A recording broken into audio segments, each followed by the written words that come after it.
Hey everyone, and welcome back to my channel. It's me, Miss Mo. Whew. I think this might be the first video that I'm actually going to film and I'm actually upload in 2022. So happy 2022, everyone. Today is actually February 3rd, I believe. Yeah, so I'm just making this video. This is actually my second time shooting this video because I realized that the first video I did was just kind of too long and I didn't want to do all that editing for it. So this way, because I've already said what I wanted to say, maybe I'm able to like condense it down so that it's not too much talking, So, but in the original video, I was basically showing you all how I was kind of just like trying to put moisture back in my hair. That wasn't the purpose of the video, but I was showing it to you all. So that's what I'm going to be doing my hair in this video as well. I recently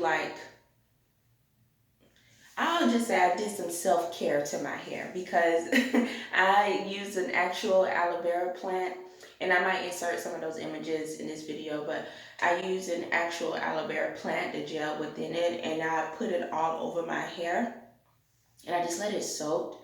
And I didn't realize that aloe vera, it kind of, in my head, it just kind of like when I would hear it in my hair, it just kind of felt and sounded like shampoo.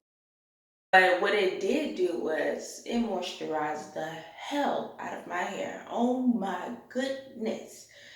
I think it would probably be more beneficial, even though it could probably be kind of annoying, I think it would be more beneficial to actually use an aloe vera plant to like condition your hair. And yeah, so that's basically what I did. Like I put the aloe vera all in my hair and I just let it, and I put a plastic bag over it and I just let it sit. I think I let it sit for like an hour. And the way my hair was so soft, it was just soft. And so like I highly recommend you go to the grocery store, get an aloe vera plant, cut that bitch open, cut it. You cut that bitch open. Get all the gel out of it. If you can blend the gel to the point where it's just there's no like gelette or fillet or whatever. There's no like chunks.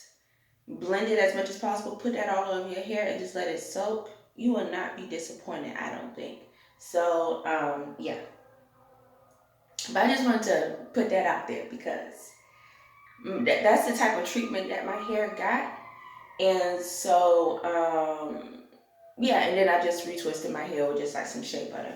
But now I just want to like try to put in like some curls and see what happens with that. So I figured while I'm doing that, I'll just reshoot the video in which I was talking about um, how to go on a journey of self-love. And so we're gonna get started. So I'm trying to like moisturize my hair with this small lace bottle. But just kind of taking too long. So I might just put my hair in some water. Under some water.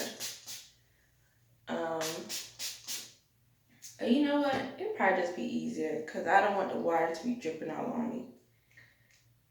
So again, I washed my hair like last week. It's for the most part, it's fairly clean. But I just wanted to do something else with it before I actually do another wash. And so what I'm going to be using, I'm not sure if I want to use, I like how the Shea Moisture, the intensive hydration twist defining custard. I actually like how it works with my hair, but I just don't like the smell. The smell is just very strong. I don't like all this damn perfumey smell. Like shit, I don't want my hair to smell like a fruit bowl. And then this is one that I think I used this one. I don't know what I use this for. Oh, it's still Shea Moisture. It's Shea Cream. And it has mango. I think I might use this one only because the smell is not as strong, even though I like the results with this one. But it's like, it's so strong to the point where everything you do, you just smell it. And I'm like, bruh. get off me. Like, just get off me, dude. Get off me.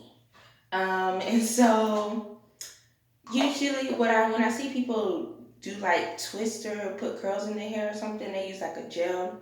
I don't like using gel. But I do like using beeswax, which I feel like acts like gel. So I'm just gonna use this beeswax. Um, so yeah, and I'm gonna get started with this video. But yeah, so there's 4 categories of health that you need to look at when you go um, on a journey of self-love. There's physical, there's spiritual, there's emotional, and then there's mental health. I feel like they're pretty explanatory, self-explanatory, but um, like I feel like you get a general overview of what I'm trying to say. Um, but so we can first start off with mental health.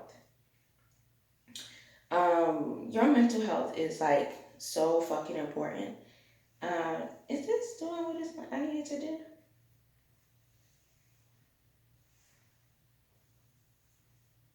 Like your mental health is so fucking important. It doesn't make any sense. Like if you are not right mentally, if you can't get yourself together, you can't get right mentally. The way that the world interacts with you and the way you interact with the world is just like it's so yeah. It just impacts everything that you do, and I feel like I mean obviously now people there's just a very big push for people to be like you know get therapy and go to a therapist and do all this other stuff. And I would have to say that growing up, that was not common to see or hear. Um, and so it's very good that people are like are taking it more serious to be um, aware or knowledgeable about their own mental health. But yeah, no, but mental health is important. You have to get right mentally. You have to know what things trigger you and why they trigger you. Because when you don't know or you lack or you fail to understand what is actually bothering you, it doesn't allow you to navigate in spaces with the intention of healing. It just kind of makes you navigate in spaces in which only thing you want to do is kind of like reopen a wound, or you just kind of want to just be angry or be upset with other people. And it's like nobody has done anything to you, but you feel because of the way that your mind has interpreted because of past trauma, you feel as if, um, you know, you're being wronged or people are coming after you or doesn't even look right. Or people are coming after you or people are like, you know, they just coming for you when they not. I mean, sometimes there could be situations where people really are trying to do like some shady ass shit to you. But other times it's just like, it's just a matter of miscommunication.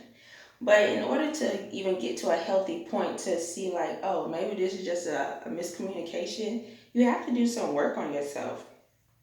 And that's why mental health is so important. Like you need to be asking yourself, why am I upset? Why do I feel this way? What has happened in my past that has made me feel this way? And how can I approach this situation differently?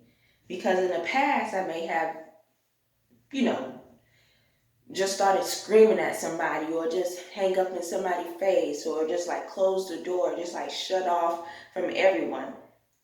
In the past, I've done that. So, what can I do now that I'm in this new stage of like healing? What can I do now that doesn't make me revert back to past actions? That doesn't really do anything in terms of healing me or allow me to move through this process and get on the other side. So, you really need to sit with yourself and to understand like what is triggering you and why. Um, and so, yeah, mental health. In the other video, I was just talking and talking and talking. But again, I'm trying to make this as short and concise as possible. Ooh, this gonna take me forever. Hopefully, I should be done by 9. Right now, I think it's like 7:30 something. Um, but yeah. Oh, let me see if what would happen if I use this little brush thing. See what happens if I use this little brush thing.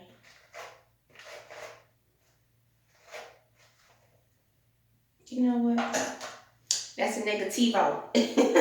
I'm not about to be up in here brushing and doing all that other stuff all the time. I gotta go. I got to go. Okay. So the next, so we discussed mental health. The next thing is emotional health. Emotional health and mental health are definitely very much related because the way that your mind interprets things, your mind interprets it, but your emotions is a reflection of how your mind chose to react to something. Um,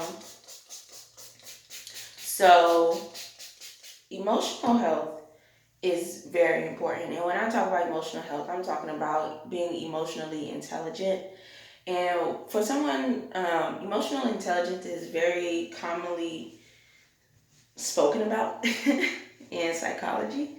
That was my first time hearing about it in my psychology classes.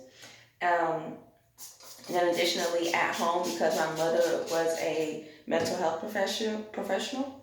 So emotional health is about being emotionally intelligent, being aware of your emotions, and understanding why you feel the way you feel about certain things. And it's a self awareness because once you begin to engage in self awareness, you get to mm, my English. The older I get, the worse it becomes. Once you start to engage in emotional intelligence of the self, I feel like it makes you more open and more willing in a way to understand the emotional intelligence of others.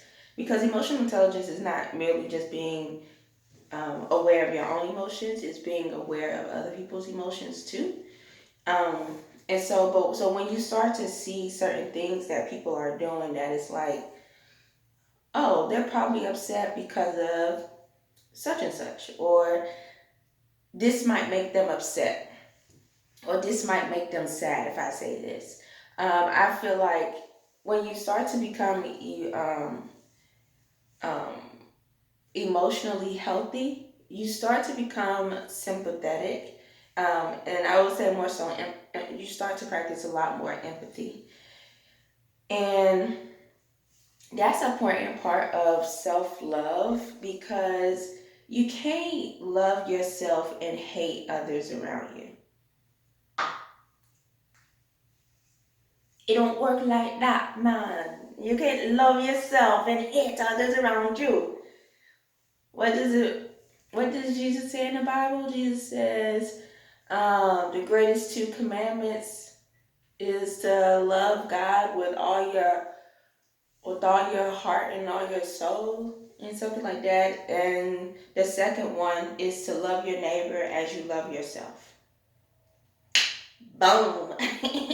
Yes. Jesus said it best. You cannot love yourself and hate your neighbor.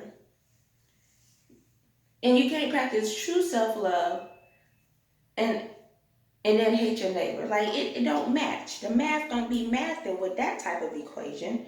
So it's important to be aware of other people's feelings. It's important to just be to practice um, empathy and yeah, to engage in a type of um, and I feel like when you are when you are unable to really sit with your emotions and understand where they're coming from, and then because you don't understand where they're coming from, I feel like your communication with others around you is going to just be fucked up because you don't understand yourself, and so therefore when you communicate with others, it's like there's a disconnect because you're not seeing their point of view, and they possibly are not seeing your point of view. um I don't know if that makes sense. I kind of felt like I was just rambling right there, but I will say that to kind of wrap up this section, in order for you to really like to engage in self-love, you need to you need to reflect. You need to you need to understand your emotions, and by understanding your emotions, I feel like you become more emotionally intelligent and more aware of others' emotions around you, because you cannot engage in you cannot approach life through the lens of self-love if you can't stand people around you. Like, not even like, okay, they annoying, because people do be annoying, but it's like not even like you just don't like them. You just, your heart is just full of jealousy. Like, jealousy and love cannot exist in the same space, in my opinion. You can't love somebody and be jealous of them. You either love them, and you show them that love, or you going to operate from a space of jealousy in which you think you love them, but um, your intentions are rooted in just like self sabotage. Not even self sabotage, but just sabotaging the other person. And so that's why it's like you can't engage in a journey of self love if you have jealousy, animosity, anger, and just a whole bunch of pent up aggression towards other people, because all that negativity is going to take up space within your own positive transformation. Okay, so that's emotional health. The next thing is spiritual health. And spiritual health, I mean, I did just provide like a Bible reference. Um, I would say that I am not a, I know people be like, when people say I'm more spiritual than religious. And when people say that, I be like, okay, you do you, I'm going to go to church. But but now I see why they say it. I understand why someone would say it, because I'm about to say it. I'm more spiritual than religious, and my interaction with religious institutions. I grew up Catholic, so my interactions with religious institutions were Catholicism and Christianity overall. I started going to like, because of my friends would identify or they just like those churches, I started going to like non-denominational churches. Um, but they really wasn't my jam. They were too loud in there. I mean, I'm like, my goodness. And then another reason, this is kind of like a tangent. Another reason why I didn't like non-denominational churches, I didn't know what was going on. They didn't have no type of like structure that I was kind of used to going to a Catholic church. And then, and by structure, I mean knowing where we gonna leave. I like stay there all day. No, no. If we got here at 10, what time are we leaving? And they'll be like, oh, like 12, 1 o'clock. Mm-mm. That means I'm gonna get there at 11, because my body is used to Catholic churches. With that being said, we got churches an hour, maybe an hour and 15 minutes if the homily is good. But 2 hours, an hour and 30 minutes, my goodness. Nah, bruh. I gotta go. But I was just saying that to kind of be funny, but I was very serious. But when I talk about spiritual health, what I'm referring to is reconnecting with God.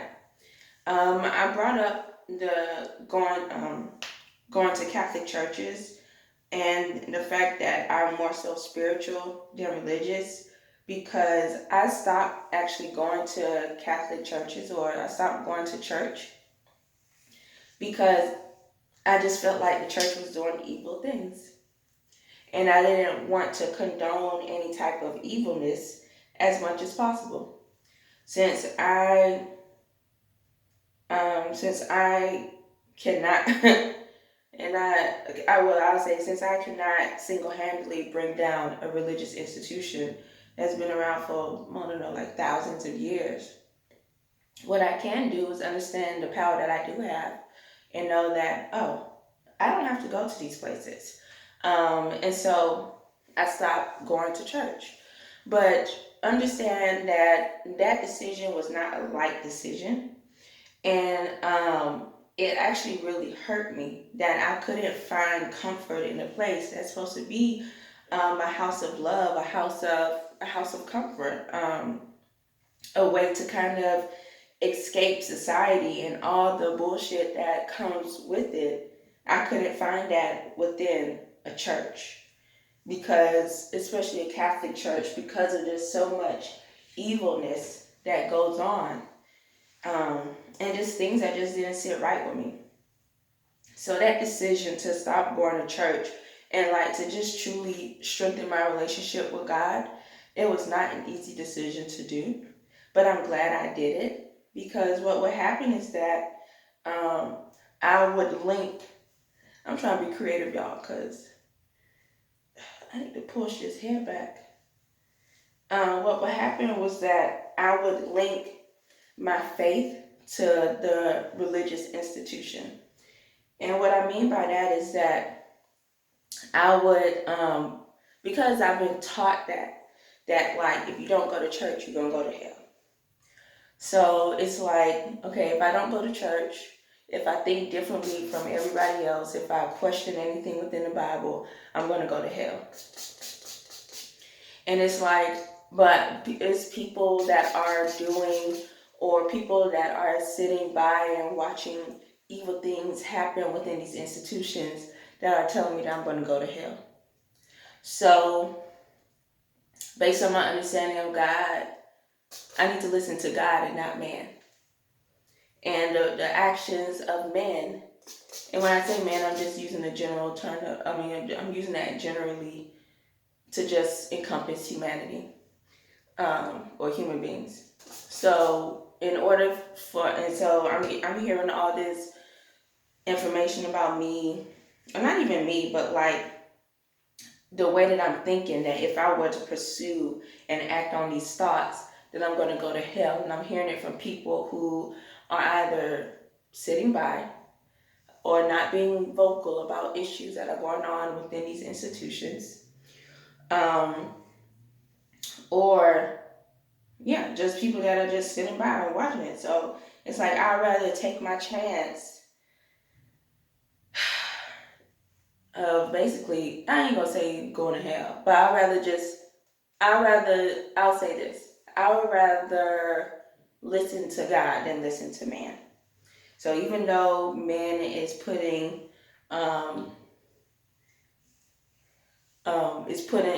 invoking fear within me that this is going to happen to me if I don't go to church, I really just had to take my chances. And so I felt like that's what I did. But by doing that, what it made me do was just grow closer with God.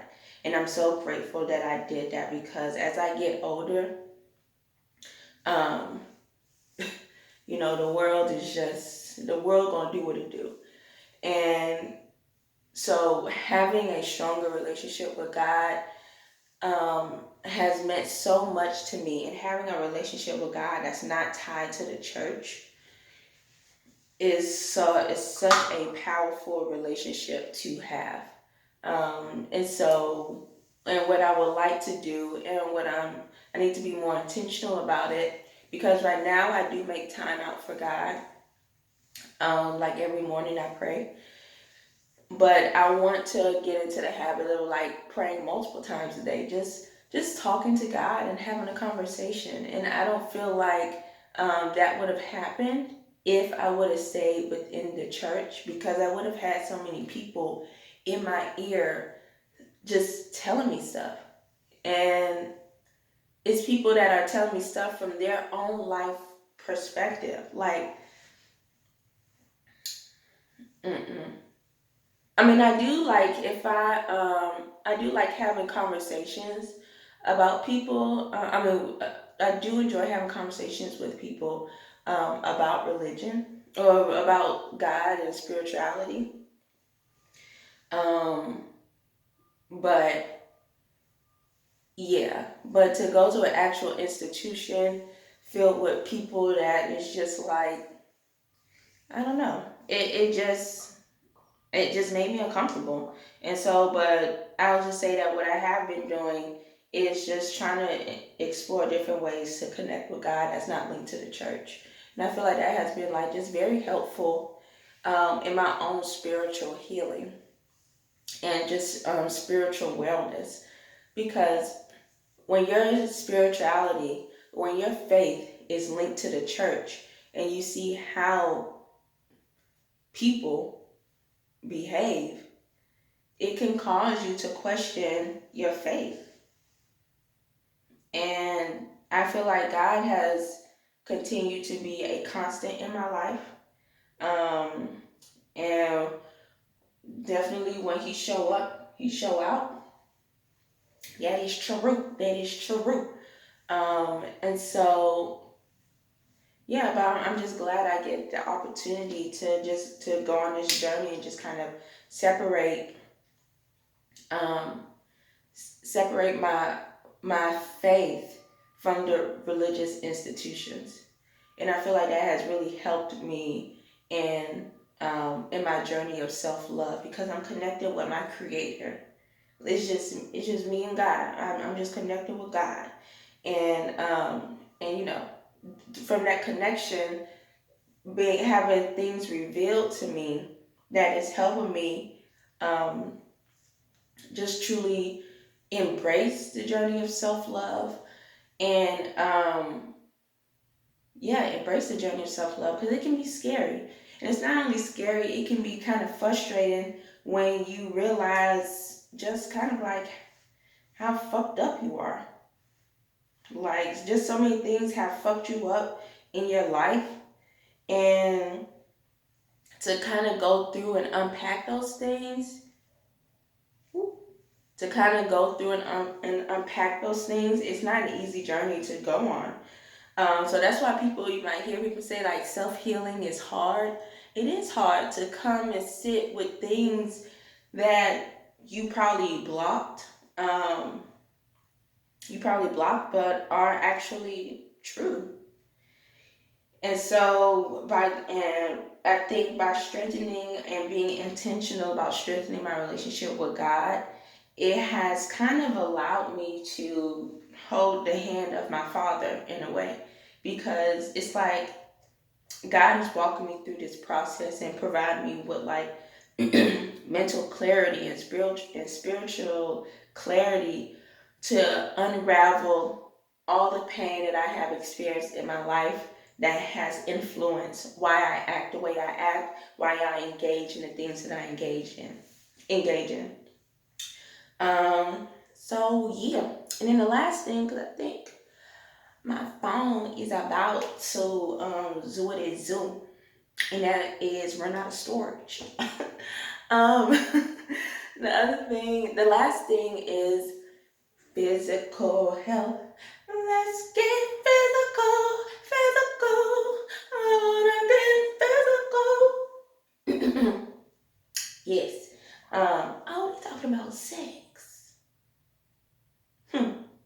Did not know that. All right, so yeah. Um, physical health. I feel like physical health is something that I kind of talk about a little bit more on my channel because of the whole vegan thing. I mean, your body is a temple. I mean, it's also a tool. And if your tool ain't working right, you literally will not work right. And so physical health is very important. And I would have to say, my journey of embracing physical health um, came when I decided to go vegan. Like, being vegan has impacted me in so many different ways. And it doesn't even, like, the weight loss.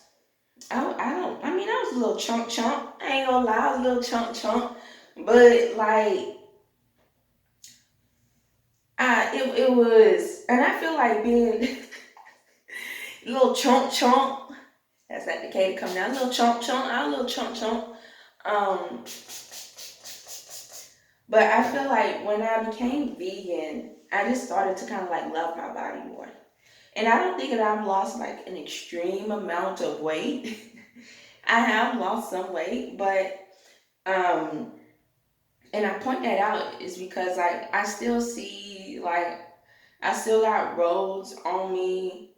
They probably smaller rolls, but they still rolls and all this stuff. But I just feel like if I wasn't vegan and if I was eating the way that I used to eat, that those things would bother me so much because I just didn't know how to appreciate and love my body.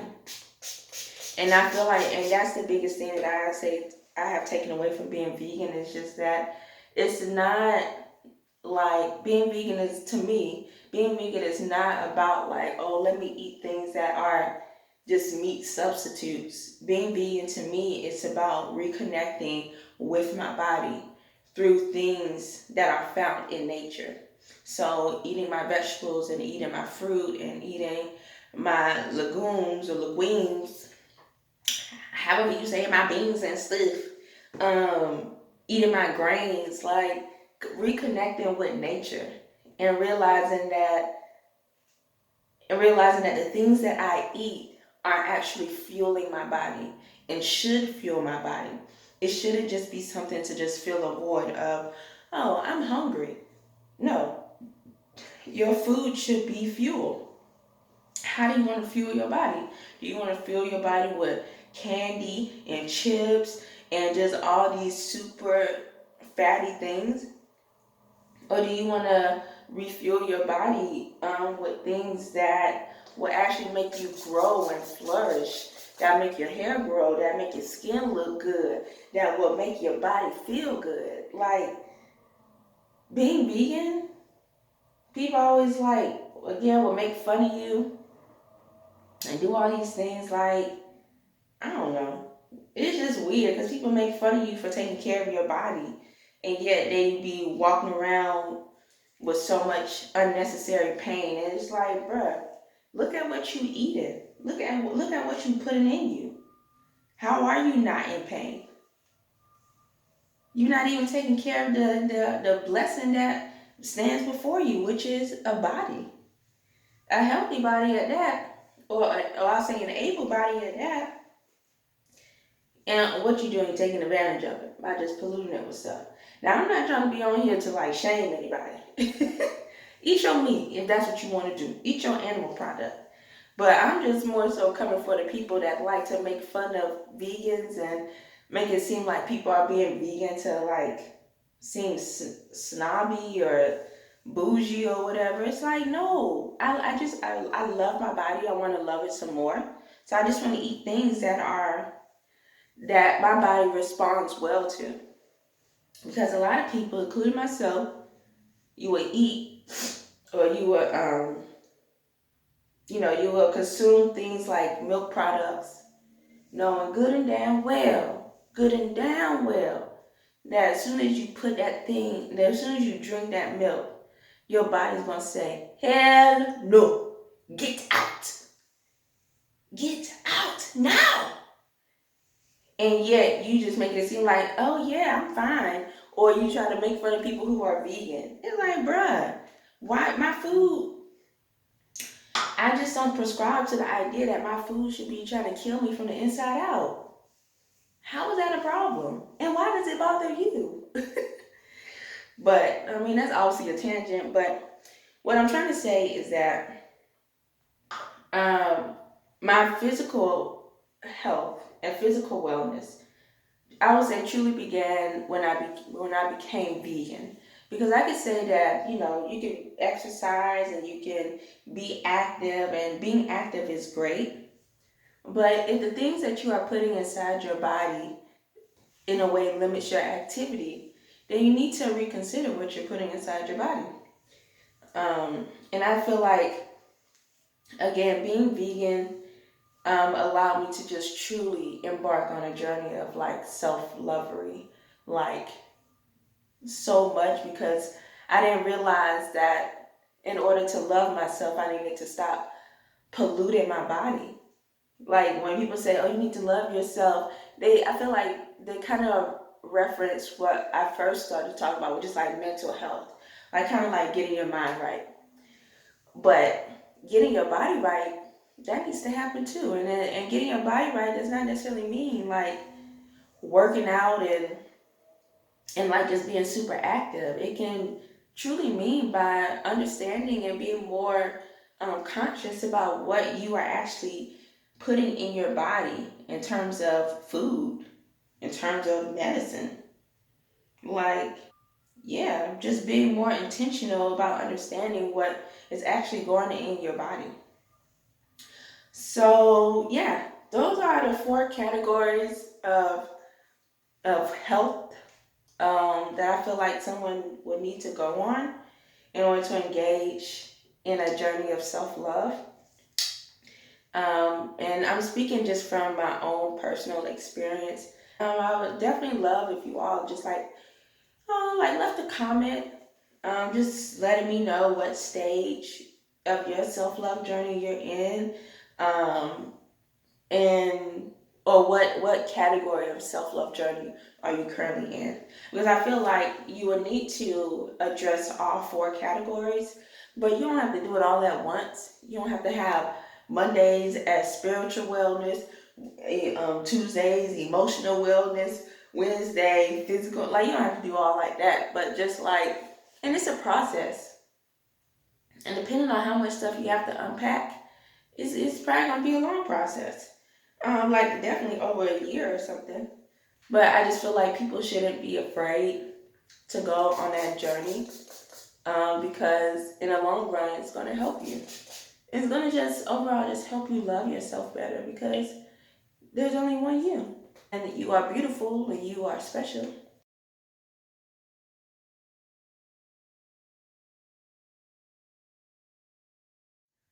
Yours, mine, ours. I can do this for hours. Sit and talk to you for hours. I wanna give you your flowers and some champagne now. All right, y'all. So I'm back really quickly. I just wanted to show you all how my hair came out. So again, I used the African Pride Shea Miracle. So it's supposed to give like bouncy curls, and they say for natural hair. I don't really trust it though, but I mean, my hair looks okay now. I mean, it's still wet, which is why you can still see the um, this moisturizing thing in it. But when it dry up, let's see how it is. And so then as a sealant, however you say it, yeah, I know what I'm talking about. Again, I don't like to use gel, so I use beeswax as an alternative. So I like this beeswax. You can get it from your local beauty supply store. But I use the rest of this beeswax, and then in a video I was like, I think I included it. I'm not sure because I haven't edited the video yet. But like I showed like me trying to like brush my hair, because sometimes I be seeing like people who they put the conditioner or the thing to curl your hair, they put it in their hair, then they comb it, and then it like kind of look all wavy. But I had to come to terms with myself and say, girl, your hair don't do that. If you brush it, it will brush out the curls. So, with that being said, I stopped doing that. So I will try to go back in this front portion and just try to do the same technique of like adding in this what is this? This moisturizing curl pudding, and then adding some beeswax to keep the moistures or to seal in the moisture. This is how it came out. But because I just feel like I haven't been in like, I haven't just been looking cute, I want to put on some lipstick. Even though I just work from home, I just want to put on lipstick and go to my computer. So that's what I'm going to do. And I'm going to close off this look with the crayon case, because the crayon case is like my favorite everyday lipstick. I feel like I've said that in other videos, but I really want y'all to understand that I really like this lipstick.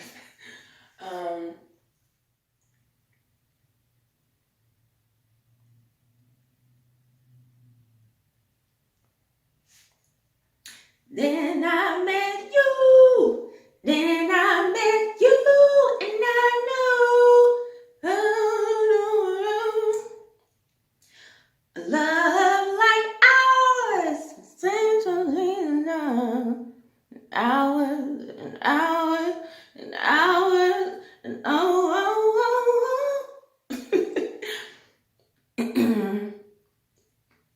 Okay, all right, y'all. Thank you for watching. Bye.